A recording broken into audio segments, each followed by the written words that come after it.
Você que nos visita, seja muito bem-vindo. Nós estamos há dias caminhando no Sermão da Montanha, fazendo exposições nesse texto bíblico, que vai do capítulo 5 ao capítulo 7 de Mateus. Estamos nesses dias refletindo, meditando sobre o capítulo 6. Hoje entraremos no último parágrafo desse capítulo. Na última parte, na verdade, essa acompanha a segunda sessão do capítulo 6, seria a última parte da segunda sessão. A partir do versículo 25, Mateus 6 diz o seguinte: por isso vos digo, não andeis ansiosos pela vossa vida, quanto ao que haveis de comer ou beber, nem pelo vosso corpo, quanto ao que haveis de vestir. Não é a vida mais do que o alimento e o corpo mais do que as vestes? Observai as aves do céu, não semeiam, não colhem, não ajuntam em celeiros, contudo o vosso Pai Celeste as sustenta. Porventura, não valeis vós muito mais do que as aves? Qual de vós, por ansioso que esteja, pode acrescentar um único côvado ao curso da sua vida? E por que andais ansiosos quanto ao vestuário? Considerai como crescem os lírios do campo, eles não trabalham, nem fiam. Eu, contudo, vos afirmo que nem Salomão, em toda a sua glória, se vestiu como qualquer deles. Ora, se Deus veste assim a erva do campo, que hoje existe e amanhã é lançada no forno, quanto mais a vós, homens de pequena fé. Portanto, não vos inquieteis, dizendo que comeremos, que beberemos, ou com que nos vestiremos, porque os gentios é que procuram todas essas coisas. Pois vosso Pai Celeste sabe que necessitais de todas elas. Buscai, pois, em primeiro lugar o seu reino e a sua justiça, e todas as coisas vos serão acrescentadas. Portanto, não vos inquieteis com o dia de amanhã, pois o amanhã trará os seus cuidados. Basta ao dia o seu próprio mal. Vamos orar novamente? Deus, em nome de Jesus, suplicamos que mais essa vez, nessa noite, o Senhor acrescente a Tua palavra ao nosso pobre coração, Pai, que precisa de orientação, de direção, que precisa ser apacentado, consolado. Faz isso sobre nós, Senhor. Em nome de Jesus, não nos permita sair da Tua presença sem sermos alimentados, sustentados, sem sermos tratados por Tua palavra. Faz a Tua obra em nossas vidas, opera sobre nós a Tua vontade. E no final de tudo, Senhor, que o Senhor receba honra, glória e louvor. Deus, nossa súplica, nossa petição diz respeito à dureza do nosso coração frente às coisas terrenas, temporárias, às coisas passageiras, e que o Senhor nos conhece bem, o quanto somos apegados, o quanto essas coisas nos atribulam, nos aborrecem, nos deixam ansiosos. Por isso, Senhor, desde já oramos que o Senhor trate o nosso coração, que o Senhor trate a nossa vida e receba no final de tudo a glória que é sempre Tua, sempre, sempre. Te oramos em Jesus, o Teu Filho. Amém e amém.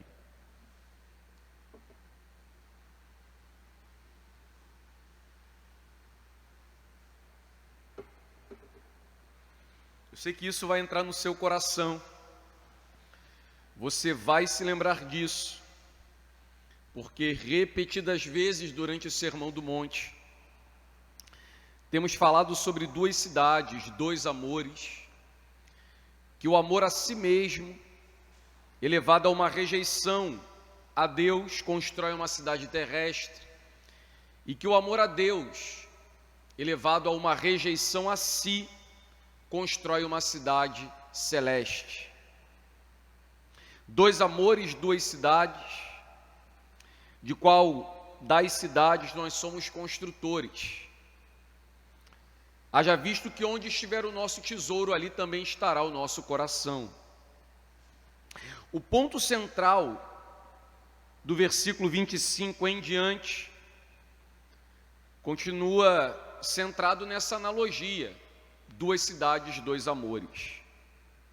A princípio, eu acho que a primeira consideração que nós temos que fazer acerca dessa última parte de Mateus 6 é que o texto deve ser considerado como uma continuação daquilo que aprendemos, por exemplo, no sermão anterior. Depois de falar sobre os dois tesouros, depois de falar sobre as duas condições, luz ou trevas, depois de falar de dois senhores, ele apresenta uma outra condição, o amor ao reino de Deus ou ao nosso próprio corpo. Depois de falar do perigo do acúmulo de riqueza, o Senhor continua preocupado com aquilo que nós colocamos o nosso coração. E aí, nesse caso, irmão, o texto ele deve ser entendido como uma clara continuação. E é por isso que o texto começa: por isso vos digo, não andeis ansiosos. Esse por isso, ele é utilizado como um termo, como um conceito conclusivo de algo. Diante daquilo que ele vem tratando nos versículos anteriores, ele conclui: por isso, dessa forma, ouvindo tudo isso, o que vocês devem aprender? Não andem ansiosos por coisa nenhuma. Não andem ansiosos pela própria vida. Eu creio que esse seja um texto de apelo à nossa confiança no Senhor. Um texto de apelo para colocarmos nele nossos anseios e descansar nele o nosso coração. Deixa eu fazer aqui relembrar uma analogia que fizemos no sermão passado, que hoje pela manhã também falamos, sobre o problema do fundo de investimento. No sermão passado nós apresentamos dois fundos de investimento, um de alto risco, com longo e terrível histórico de perda, de prejuízo, e um segundo fundo que tem uma rentabilidade garantida e com longo histórico, de sucesso. Aqueles que creem, que investem, que depositam nele sua confiança. Eu disse isso no sermão passado e eu repito hoje, embora pareça fácil fazer a escolha de qual deles devemos investir, inexplicavelmente nós estamos mais propensos a investir naquele que é perigoso, com baixa rentabilidade, com longo histórico de prejuízo.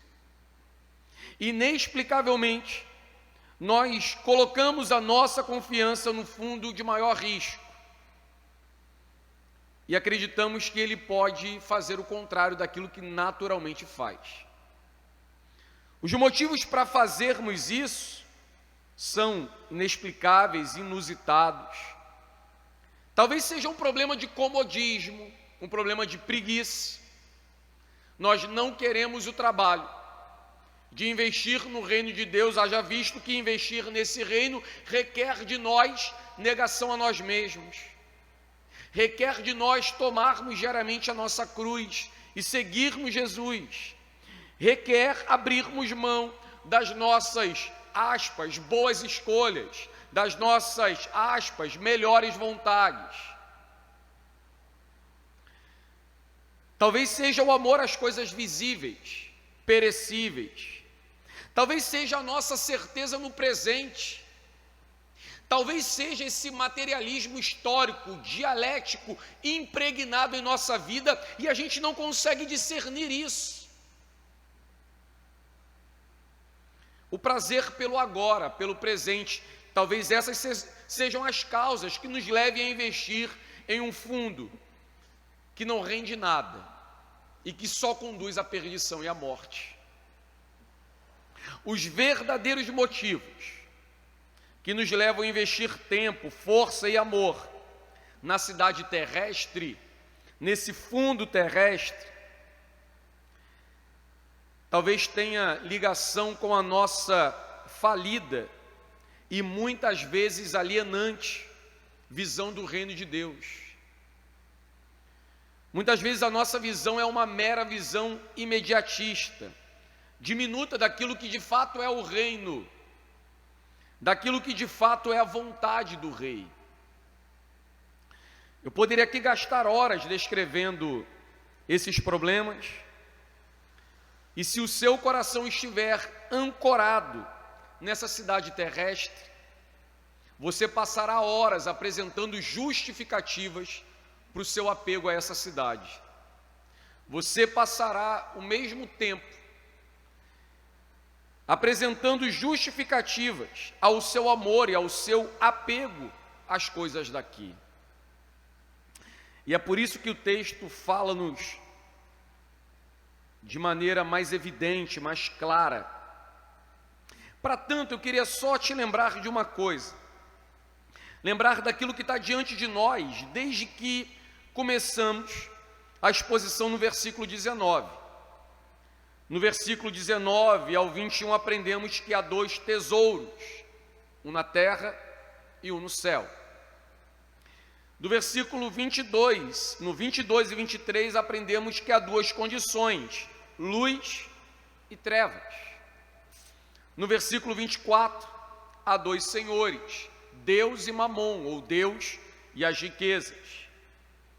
E do versículo 25 ao 34, duas preocupações, o corpo e o reino de Deus. Fato é, uma escolha precisa ser feita. Nós não podemos navegar em duas canoas. Não podemos ser construtores de duas cidades ao mesmo tempo. Assim como não podemos ter dois senhores. É necessário uma escolha imediata da nossa parte. Tesouro no céu ou na terra, luz ou trevas, Deus ou Mamon, o nosso corpo ou o reino de Deus. O versículo 25, eu queria te adiantar uma coisa. Hoje nós não conseguiremos arredar o nosso pé desse único versículo, então todo esse sermão estará contido e detido nele. Diz o seguinte: por isso vos digo, não andeis ansiosos pela vossa vida, quanto ao que haveis de comer ou beber, nem pelo vosso corpo, quanto ao que haveis de vestir. Não é a vida mais do que o alimento e o corpo mais do que as vestes? Perceba que as palavras por isso, utilizadas pelo nosso Senhor, apontam para aquilo que eu já disse, para uma conclusão, e uma conclusão iminente daquilo que ele vem tratando nos versículos anteriores. É uma conclusão óbvia daquilo que ele nos apresentou nos versículos anteriores. Se ele disse que há dois reinos, e nós devemos ajuntar tesouros no reino dos céus, há duas condições, luz e trevas, e nós devemos nos atentar à luz. Há dois senhores, Deus e Mamon, e nós devemos amar a Deus. O que flui disso? Qual é a consequência disso? Se há um tesouro, uma única condição, um único Senhor, a gente tem que ter um único amor. Jesus está fazendo aqui nesse versículo, nesse texto, algo maravilhoso, irmão.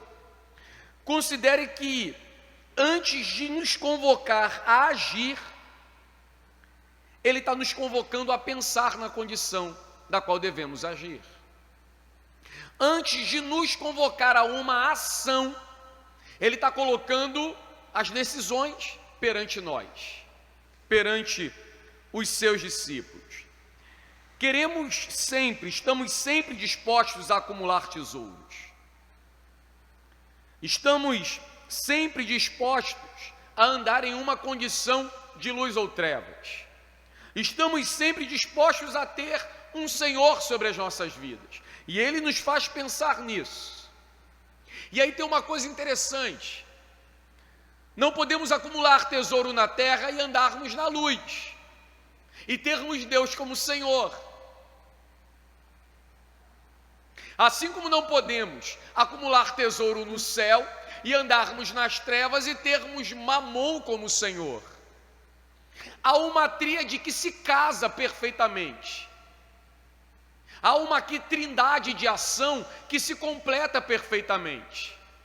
Se acumulamos tesouro nos céus, é porque somos da luz, tendo Deus como Senhor. Se acumulamos tesouro na terra e amamos isso, é porque somos das trevas, tendo Mamon como Senhor. E não há condição intermediária. Jesus então está nos convidando, irmãos, a examinarmos de maneira fria as alternativas que Ele coloca diante de nós e pensarmos em cada uma delas de maneira cuidadosa. A questão é que tudo que Ele apresenta diante de nós, Ele coloca uma condição durável, eterna, e uma condição perecível, terrena. E eu repito, a escolha parece óbvia, a escolha parece clara, parece que se tivéssemos 2 botões por apertar, automaticamente apertaríamos o botão do tesouro no céu, o botão da luz, o botão de Deus, o botão do reino de Deus. Mas na prática, irmão, a nossa mão luta contra essa suposta tentativa de apertar o botão certo. É o que Paulo fala lá em Romanos 7. Eu sei qual botão eu devo apertar, mas o fato é que eu aperto o outro. Eu sei que a lei é boa, eu sei que eu devo apertar isso aqui, mas não tem jeito. Embora eu saiba e queira, existe algo dentro de mim que me impulsiona a apertar o outro botão e querer a outra coisa. Pois é. Paulo deixa claro o que é isso. Ele chama isso pelo nome: pecado. Às vezes você chama isso de vontade, você chama isso de desejo, você chama isso de querer, você chama isso pelo teu próprio nome. Não, isso é o Hugo, né? É o que o Hugo quer, né? Referindo-se a si na segunda, às vezes na terceira pessoa. Paulo chama isso de pecado. Queremos ser livres, irmãos, e objetivos em nossas atividades. Queremos servir ao melhor dos senhores. Então a gente deve considerar que caminho a gente vai tomar. O que a gente aprende aqui, irmãos, de cara? Aprendemos que apenas depois de assimilarmos em nossa mente, em nosso coração, a durabilidade do tesouro eterno, em comparação com aquilo que é corruptível, o valor do bom Senhor, o valor de estarmos na luz, é que a gente pode fazer a escolha correta de onde andar, de como andar. Eu fico imaginando como os discípulos ouviram as palavras de Jesus, irmão. Lembra que o Sermão da Montanha começa com uma multidão seguindo Jesus, pelo que Jesus a priori oferece: pão, cura. A multidão que vem atrás de Jesus não vem para ouvi-lo, não vem para que ele se assente e pregue. A multidão que vem a Jesus vem por sua fama, por ele ter alimentado, curado. E o que eles querem? Eles querem o que é perecível, eles querem o que se acaba, eles querem o que é temporário. O Sermão da Montanha começa com Jesus assentando-se no monte e ensinando, olhando firmemente para os seus discípulos e dizendo: felizes são e felizes são.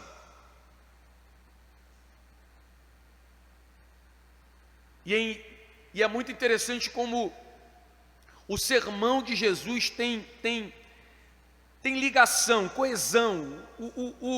O sermão está muito bem estruturado, de maneira que aquilo que ele coloca nessa hora, nesse momento, de nenhuma forma, em nenhuma maneira contraria aquilo que ele vem ensinando anteriormente.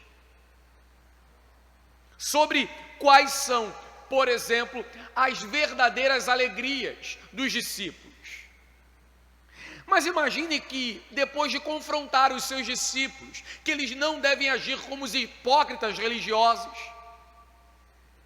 depois de confrontar os seus discípulos sobre os tesouros no céu, sobre luz e trevas, sobre os dois senhores, não obstante agora ele os confronta quanto às necessidades, aquelas primárias de qualquer ser humano: comer, beber e vestir. Imagine como estava reagindo esses ouvintes, irmãos. O mestre está simplesmente minimizando a importância dos bens materiais e os mais necessários, o que certamente levaria os discípulos a perguntarem: e as nossas necessidades físicas, primárias? Alguns possivelmente iam indagar: olha, isso é muito fácil para quem é rico, deixar de correr atrás das coisas quando já tem bastante acumulado. É muito fácil dar as costas para a riqueza quando você já acumulou o bastante. Mas como é que eu faço? Perguntariam os discípulos. Eu tenho mulher, filhos, pai, mãe, família para criar, para cuidar. Como eu sustento a minha família não correndo atrás dessas coisas? Eu mal consigo prover comida para minha casa, roupa e moradia, frente a um estado como esse, o romano. Agora ainda vem esse rabi, além de me proibir o acúmulo de riquezas terrenas, me dizer que eu não devo estar solícito, ansioso pelas questões fundamentais da vida. O que Jesus está realmente dizendo, irmão? De fato, Jesus está respondendo que assim como os bens terrenos podem se tornar ídolos que tomam lugar de Deus, ao se tornarem grandes, importantes, ele também aponta que as necessidades mais vitais, terrenas, podem se tornar uma forte preocupação e tomar o lugar de Deus em nossas vidas. De maneira que isso, Deus, ele é substituído por uma falta de confiança em Deus nas coisas daqui. Se eu não fizer, Deus fará. Talvez você já tenha ouvido isso. Se eu não buscar, Deus buscará para mim. Se eu cuidar de me entregar ao reino de Deus e à sua justiça, como ficará minha casa? Como ficará minha família? Como ficará os meus filhos? Como ficará os meus? A questão que a gente tem que entender aqui, irmãos, é que a lealdade aos valores do reino automaticamente tem que nos levar a rejeitar toda subserviência às coisas temporais, passageiras.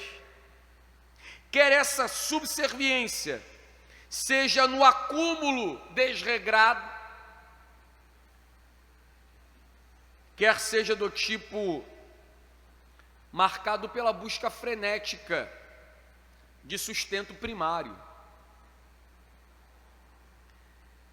A falta de fé, irmãos, dá lugar à ansiosidade, às solicitudes, que apagam de nós, sufocam em nós a esperança do Deus de providência, do Deus que responde a oração, do Deus que intervém em favor dos seus. Deixa-me ater um pouco mais às palavras do primeiro versículo. Por isso vos digo, não andeis ansiosos. É o mesmo que dizer, não estejam preocupados com os cuidados. Embora se diga que a ansiedade é uma das doenças do século, não é bem isso que temos na Sagrada Escritura. Alguns dizem que a ansiedade é uma doença nova. Jesus, há mais de 2000 anos, está dizendo que é uma doença antiga. A ansiedade tem origem no Éden. O Salmo 42 fala do problema da ansiedade. Por que te abates, ou por que te inquietas, ó minha alma, dentro de mim? Por que está perturbada? Jesus já está nos prevenindo de que não devemos andar ansiosos, e apresentando que a forma primária, a causa primária da ansiedade está nas coisas terrenas. Mas primeiro, irmão, o que é ansiedade? Ansiedade é sempre aquele sentimento ligado a uma preocupação,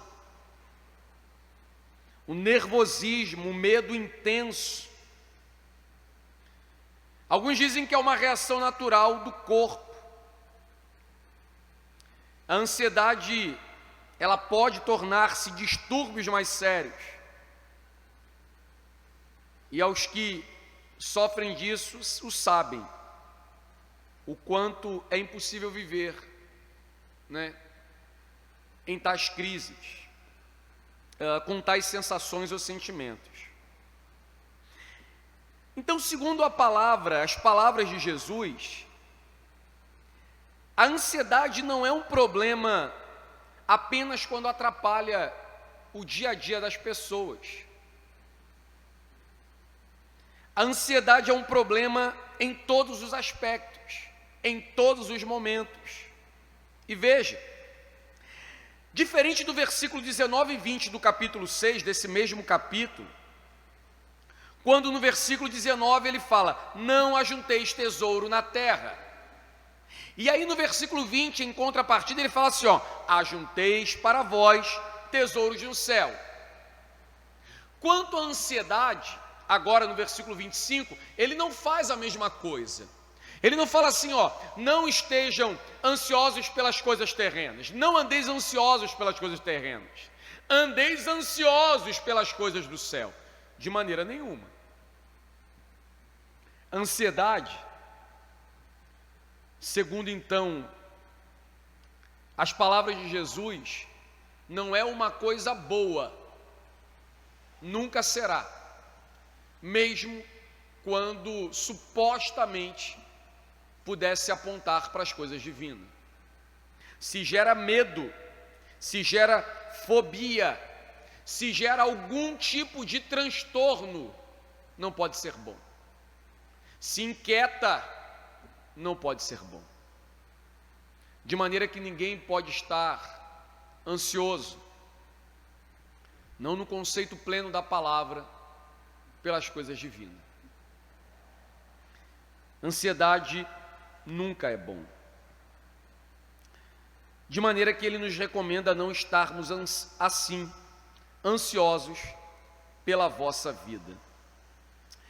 Há algo aqui de interessante, irmãos, é que quando Jesus quando ele fala, olha, não andeis ansiosos, e antes de apresentar o comer, o beber, o vestir-se, ele fala que nós não devemos andar ansiosos pela nossa própria vida, pela vossa vida. E o interessante aqui é que ao usar a palavra vida, ele não utiliza a palavra mais comum para vida, que é zoe. Ele utiliza uma palavra, uma derivação de psique, referindo-se aqui à alma, a fôlego de vida, a força vital que anima o corpo humano. E o que isso significa? Jesus está nos ensinando, irmãos, algo ainda mais sério e mais profundo, do qual nós devemos nos atentar e ter cuidado de não colocar nisso, ou não deixar isso tocar a nossa alma, a nossa vida, a nossa psique. Não devemos andar ansiosos. E esse andar ansioso não é a princípio uma referência, às coisas corriqueiras da vida. O texto começa fazendo referência a uma questão interna e não a uma questão externa. E deixa eu explicar isso. No geral, quando nós pensamos em vida, quando nós pensamos na nossa vida, nós não pensamos na nossa alma. Normalmente, quando eu falo, olha, a minha vida está assim, eu não estou dizendo que a minha alma está assim. Eu estou dizendo que as coisas das quais eu experimento, eu compartilho, eu provo, estão desse jeito. A minha vida está uma correria. Eu não estou falando que a minha alma está numa correria. A minha rotina, os meus afazeres, o meu dia a dia. De maneira que quando Jesus fala que nós não devemos andar ansiosos pela vida, ele não está falando desse afazer diário,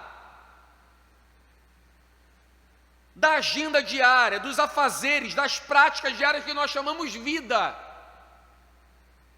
A gente fala assim, a minha vida está uma loucura. Eu acordo de manhã, faço isso, à tarde eu faço isso, à noite eu faço aquilo, eu mal durmo. Eu mal tenho tempo de tomar banho, eu mal tenho tempo de fazer isso, eu mal tenho tempo de estudar, eu mal tenho tempo de... A minha vida está desse jeito. A gente está falando da alma? Não. É possível que no meio de um turbilhão de coisas, os que glorificam a Deus com a sua vida, estão com uma alma serena, confiante, em paz, e embora a vida possa estar numa enorme correria, as rotinas diárias, há uma paz perfeita com Deus. Assim como o contrário também. Você pode encontrar alguém que não faz nada absolutamente o dia inteiro, esteja com uma alma turvada, agoniada, atrapalhada, ansiosa, perdida, perturbada. Quando ele usa a palavra psique em vez de zoe, ele está falando da alma, daquilo que é mais íntimo, daquilo que é mais profundo, da vida, realmente. E olha que coisa interessante, irmão. Ele fala, não andem ansiosos com a vossa própria alma.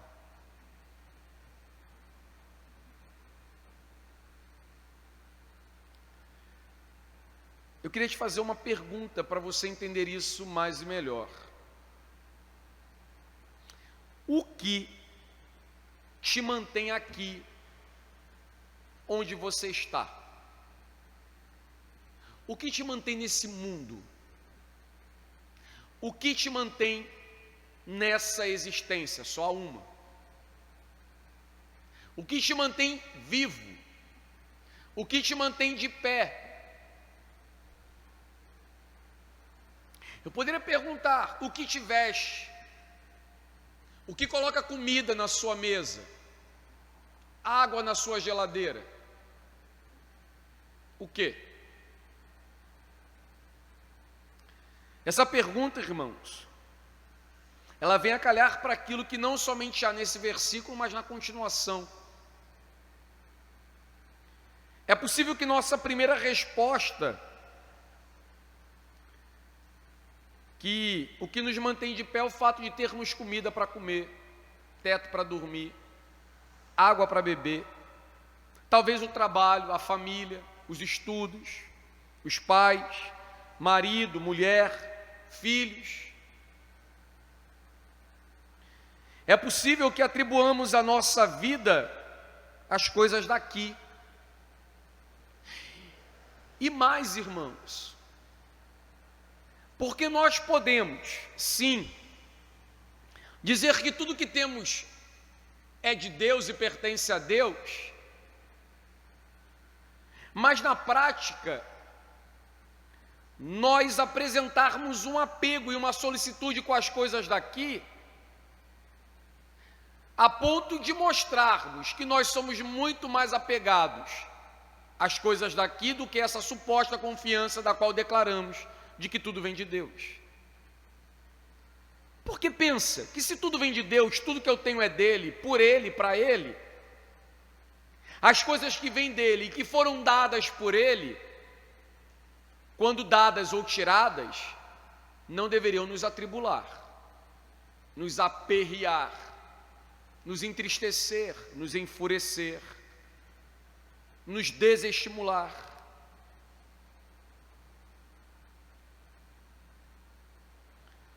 É possível atribuirmos à nossa vida as coisas daqui, irmãos. E a coisa mais estranha é que muitas vezes, às vezes consciente ou inconsciente, nós fazemos isso. Atribuímos o nosso sucesso às coisas que daqui vêm e que aqui ficam. É preciso que você entenda isso. Ele nos diz para não estarmos ansiosos pela nossa vida. Não estejam preocupados pela vossa vida. Mas isso é tudo que a gente está o tempo inteiro.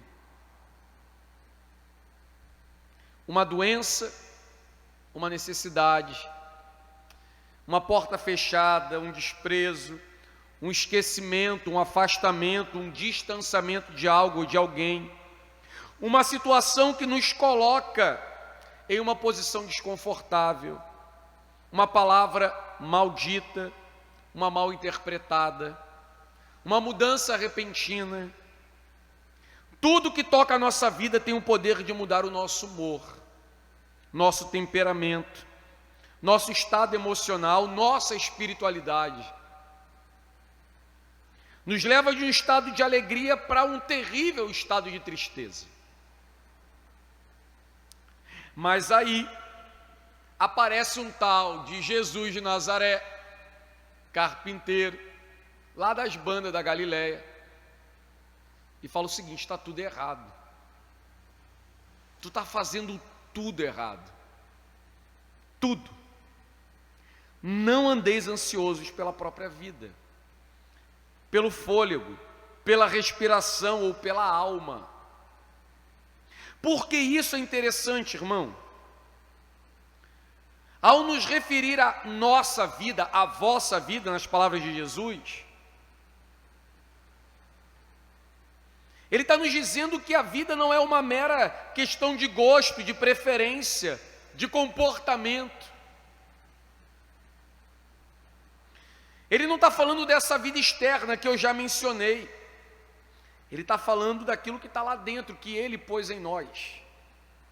É como que aquilo que eu coloquei em você, que isso não se deixe levar, atribular, angustiar pelas coisas que não são para você.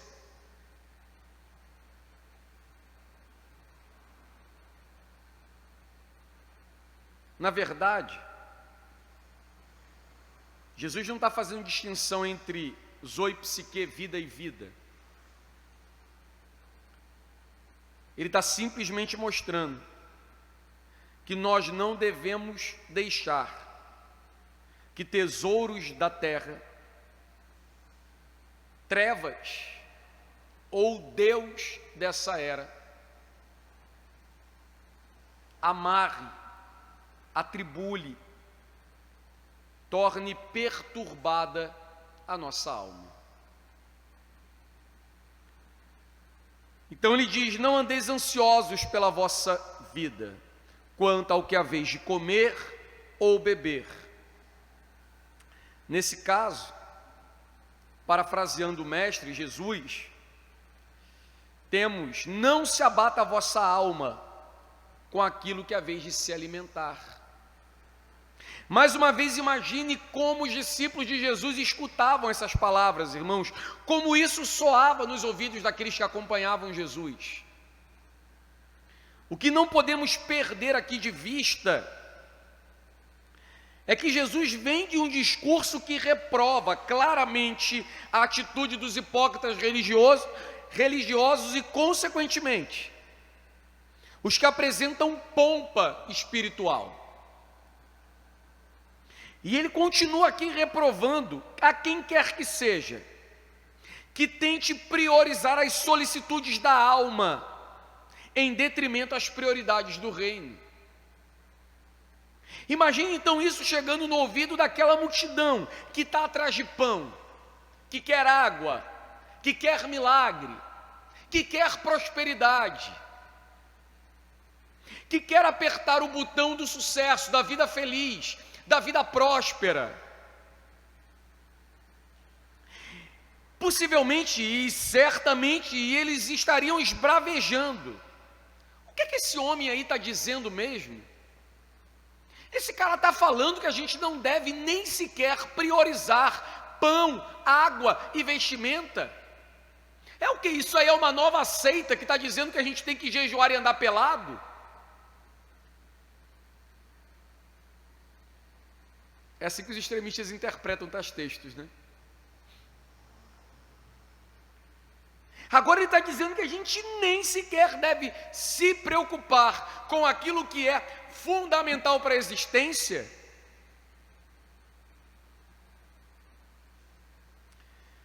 Imagine, irmãos, um povo que é altamente oprimido pelo Império Romano, que paga altos impostos, nada diferente daquilo que a gente vive no século 22, né? Século 21, 2022.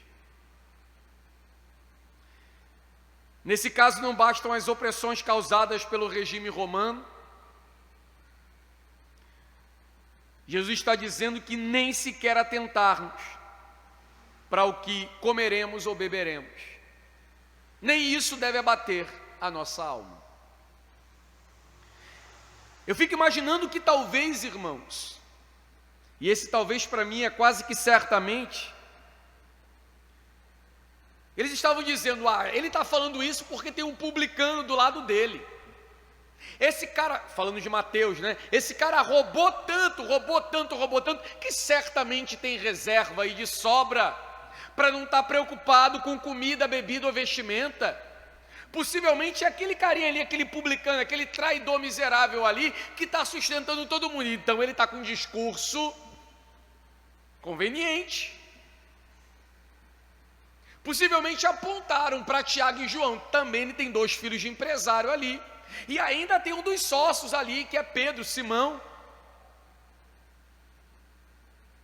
Será que não apontaram para a sacola de Judas? Olha quanto barulho faz a sacola daquele dali. É por isso que ele deve estar defendendo que a gente não deve atentar-se às coisas terrenas e primárias, como bebida, comida e vestimento. É claro que nós sabemos que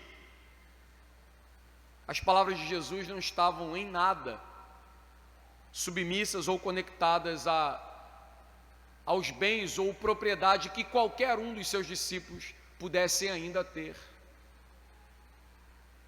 A gente precisa aqui capturar a mente do Evangelho, irmãos, e buscar entender o que o Senhor está nos falando por meio de sua palavra.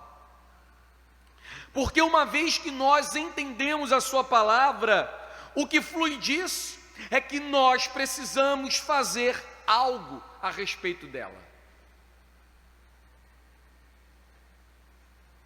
Não andeis ansiosos quanto ao que haveis de comer, beber, nem pelo vosso corpo, quanto ao que haveis de vestir. Ainda imaginando os que escutam Jesus falar, agora esses devem ter falado, agora ele foi longe demais. Quer dizer que andar despreocupado com comida, bebida, vestimenta, é isso que caracteriza um discípulo do reino de Deus? A resposta é: essa é uma das características visíveis, reais, dos discípulos do reino. E eu penso que talvez isso não tenha ficado claro para você, irmão. Jesus está contrastando as ambições do homem, porque as maiores ambições que podemos desenvolver em nossa vida começaram por ambições fundamentais, por necessidades que nós julgamos ser primárias. As grandes ambições muitas vezes são respostas às necessidades primárias. Em algum tempo, em alguma era, em alguma fase da nossa vida, enfrentamos.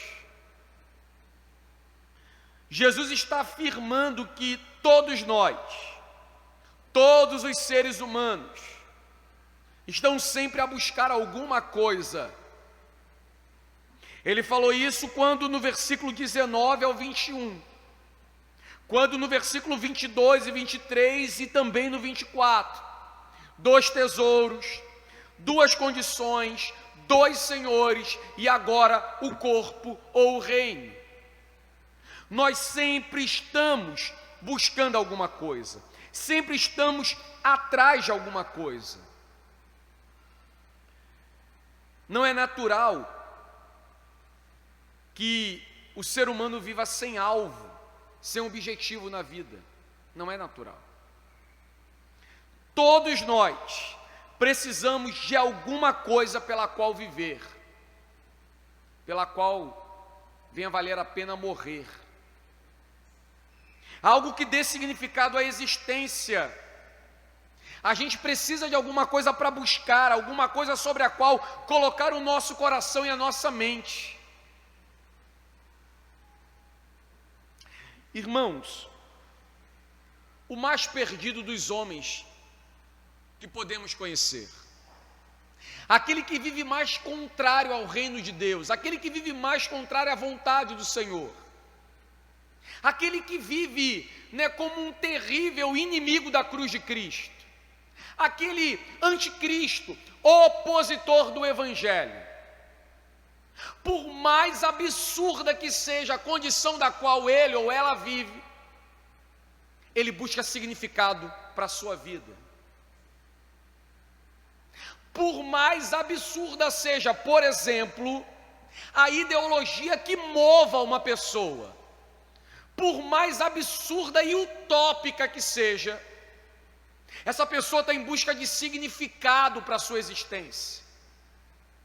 Ela busca algo que dê significado, que a leve a lutar por algo.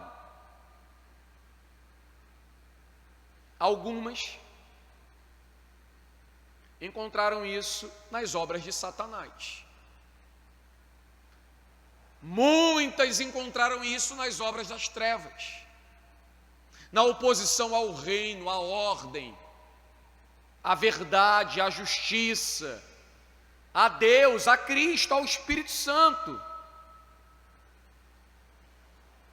muitos fazendo a coisa mais absurda do mundo, julgam estar fazendo a coisa certa e não a estão porque acham que estão. Porque não há vários caminhos, várias verdades e várias vidas. Há um só caminho, uma só verdade e uma só vida, e esse é Jesus. Quer os movidos, por suas utopias, por suas ideologias, por seus achismos absurdos, entendam ou não, todos estão em busca de significado. Todos. Por mais absurdo que seja.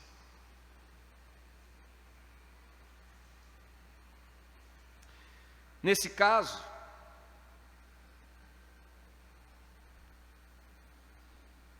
hoje pouco nós usamos uma linguagem que os pensadores antigos usavam.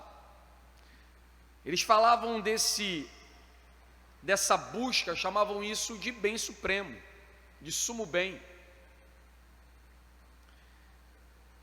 E todo mundo procura esse sumo bem que dê sentido e significado à vida. Ambição é um termo moderno, mais próximo de nós. A verdade é que o dicionário fala que ambição é um forte desejo por sucesso, e por isso que possivelmente nós cristãos não casamos muito bem com a ideia de ambição. Seja no comer, seja no beber, seja no vestir, nós estamos buscando o bem supremo. No final, irmãos, nós não queremos apenas comida, bebida ou vestimenta, nós queremos algo a mais. Queremos encontrar através dessas coisas, ou começando por essas coisas, a felicidade, o sentido da vida. Queremos encontrar através dessas coisas contentamento, satisfação e prazer. Jesus continua nos dizendo aqui no versículo 25: não é a vida mais do que o alimento e o corpo mais do que as vestes? Então por que o nosso coração se abate com isso? Então por que nisso colocamos o nosso coração? Por que colocamos a vida? Por que colocamos o nosso coração submisso às coisas passageiras e triviais da vida, embora para nós pareçam mais importantes? Irmãos, parafraseando, Jesus está falando assim: olha, o que você come ou bebe não é mais importante do que o que você é. Aquilo que te veste não é mais importante do que o corpo que veste. Aquilo que dá sustância à sua vida não é maior do que a vida que eu te dei. Aquilo que cobre o seu corpo não é maior do que o corpo que eu criei. Então por que você torna essas coisas maior do que aquilo que eu lhe fiz, maior do que aquilo que realmente eu lhe dei? Por que você torna as coisas exteriores maior do que aquilo que de fato importa? E por que essas coisas exteriores tocam o seu interior e lhe abatem, lhe entristecem? É o Salmo 42:11 que diz: por que estás abatido, ó minha alma? Por que te perturbas dentro de mim? Por que estás inquieta? E a resposta do salmista é: espera em Deus, pois ainda o louvarei, a Ele, meu auxílio e Deus meu. Espera nele, confia nele. O que mais inquieta a nossa alma? O que mais torna ela alvoroçada dentro de nós? O que mais deixa essa alma incontrolável, a ponto de nos abater, a ponto de nos fazer agir loucamente.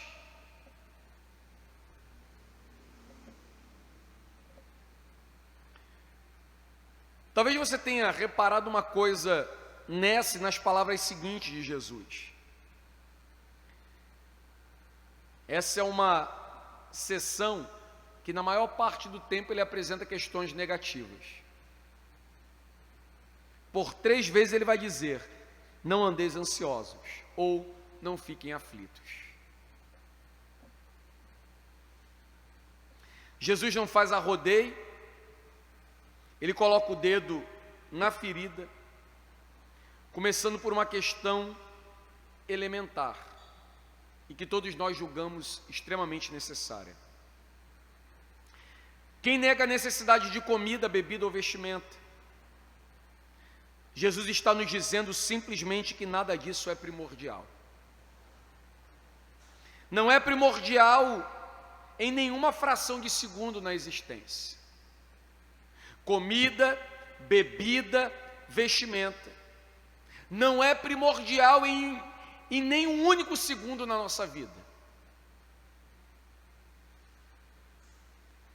Jesus não procede como um conselheiro que não quer ferir e contrariar o seu aconselhado, de modo que ele apresenta o problema e diz: olha, você está certo, mas tem que fazer isso, é isso mais aquilo. Já participou disso, que você tem que dar conselho a alguém, aí alguém apresenta a questão, você fala: você tem que fazer isso. Aí a pessoa fala assim: não, mas eu estou fazendo assim, é porque isso não posso deixar. Aí, para você não querer ser abrupto, e a gente está vivendo aquela fase do mimimi, que você não pode contrariar ninguém, né? Que as pessoas ficam altamente depressivas e: ai meu Deus do céu, eu vou morrer porque me disseram não, ai é o fim do mundo porque eu estou errado. Já vivendo esse tempo, né? Aí às vezes, para você estar lidando com um maluco, você tem que fingir que tu é maluco também, né? Você fala: não, irmão, é o seguinte, né? Olha, é isso aqui, você, tu está certo, né? Mas, né? Na verdade não está, né? Então assim, faça isso aqui primeiro. Jesus não está fazendo isso não, irmão. Jesus está dizendo o seguinte: olha, primeiro é o reino de Deus, e aí, irmão, depois, assim, irmão, primeiro você vai para a igreja, aí depois, irmão, sabe? Não, ele não está fazendo isso. Nunca faria. Ele está dizendo: não tem negociação com isso. É o reino de Deus e a sua justiça, e as demais coisas você não buscará, lhe serão acrescentadas. Não é pela tua força, não é pelo teu braço, não é pelo teu querer, não é pela tua mão, não é pela tua justiça, não é pela tua aptidão, pela tua sabedoria, pelo teu conhecimento, não é pela tua capacidade de dominar as coisas do mundo. Não, não é.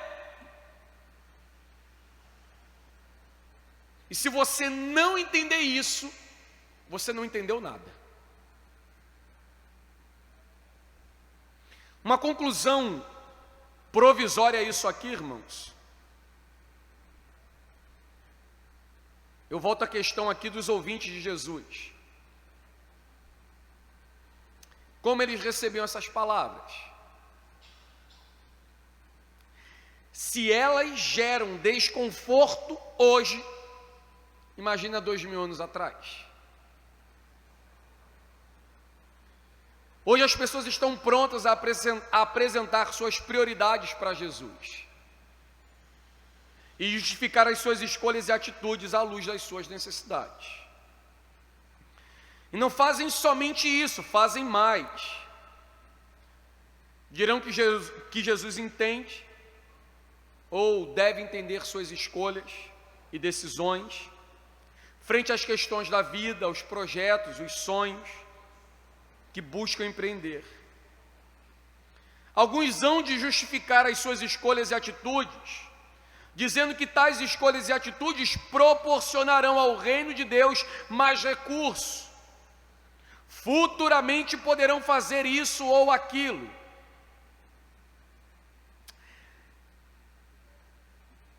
não procederei como um conselheiro que tem medo de falar a verdade. Então eu vou te falar uma coisa que Jesus está nos dizendo, a mim e a você. Sabe aquilo que você pensa sobre servir Jesus no futuro? É balela, mentira. E Ele não quer isso de você. Ele não fala para que você faça planos com Ele para o futuro. Cara, quando eu me formar, não, quando Deus me abrir uma porta de trabalho, aí vai. Não, basta Deus fazer isso comigo. Não, eu estou projetando aqui que é assim, que as coisas se ajustarem. Já viu isso?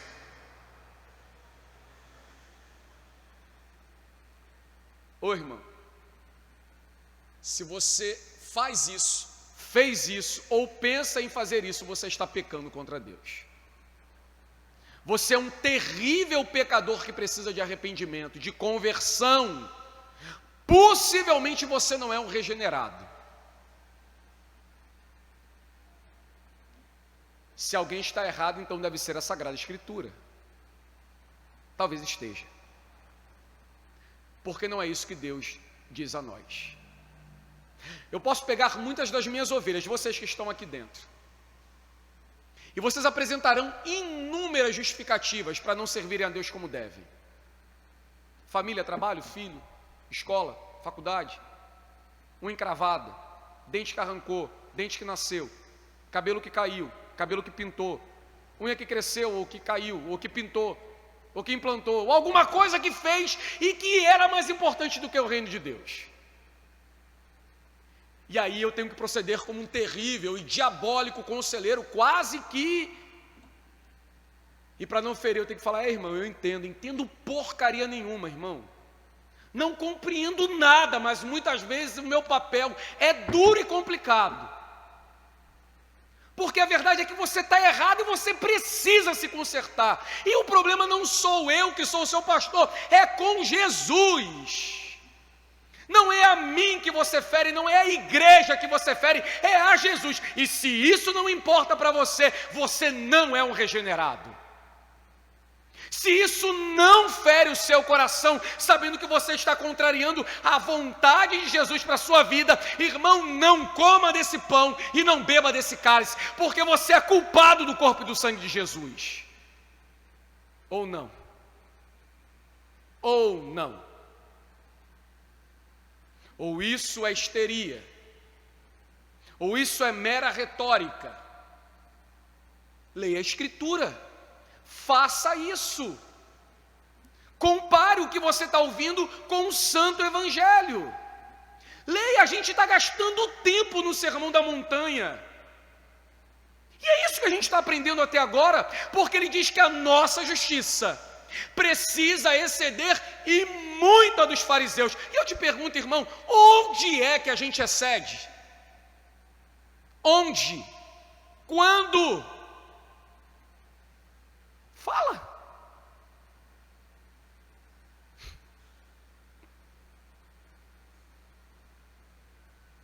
Se as palavras de Jesus não forem claras para nós, irmãos, eu não sei quais serão. Não sei o que você precisa ouvir para entender o que Deus exige da sua vida. Quando olhamos para as palavras de Jesus e consideramos o que temos ouvido nos últimos sermões, será mesmo que não fica clara, evidente, a vontade dele para nós?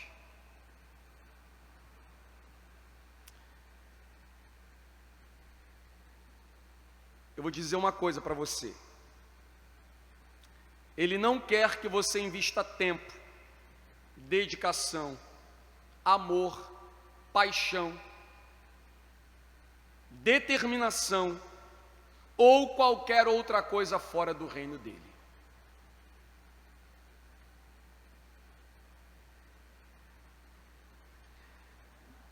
Irmão,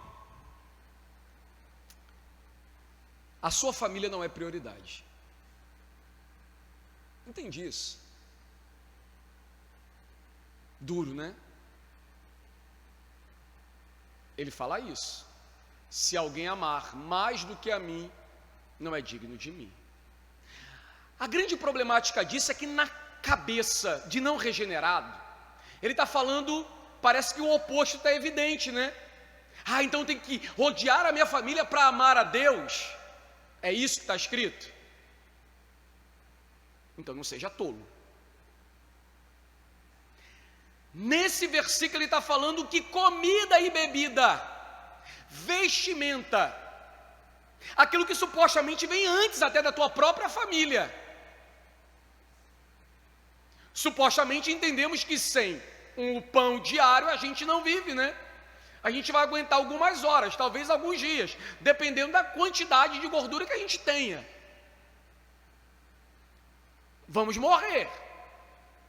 Sem água do mesmo jeito. E sem vestimenta seremos constrangidos no mundo. Não dá para deixar de comer, não dá para deixar de beber e não dá para andar pelado. Não dá. E aí? Ele está falando que isso não é prioridade. E se isso não é, o que mais pode ser? Nada. Aos discípulos, nada. Lembra que mais tarde Pedro vai falar assim: Senhor, e nós, que deixamos tudo por amor de Ti, o que haveremos de receber? Vai ler a Bíblia para tu ver. Talvez você entenda. Não há duas prioridades. Não há nada que se compare com o reino de Deus. Portanto, aqui não é uma opção, o reino mais aquilo, o reino mais isso, o reino mais o reino, e o reino somente. Que Cristo, por sua graça e misericórdia, desperte o coração da Santa Igreja, irmão, a entender a grandeza do nosso chamado e a benevolência do seu reino. Vamos orar? Em Jesus, o teu Filho, oramos essa noite, ó Pai. Confessamos os nossos terríveis pecados, muitos, inúmeros, que dizem respeito aos nossos amores, às nossas paixões, às nossas dedicações terrenas. Às vezes parece que entendemos tudo errado, Deus, e por isso fazemos tudo errado. E se nossas decisões, escolhas, planos, sonhos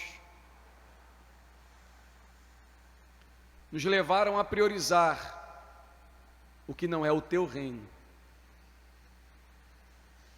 pedimos encarecidamente que o Senhor de nós tenha compaixão e misericórdia. Perdoa, Senhor, o nosso pecado. Afasta de nós a iniquidade das ambições e amores terrenos.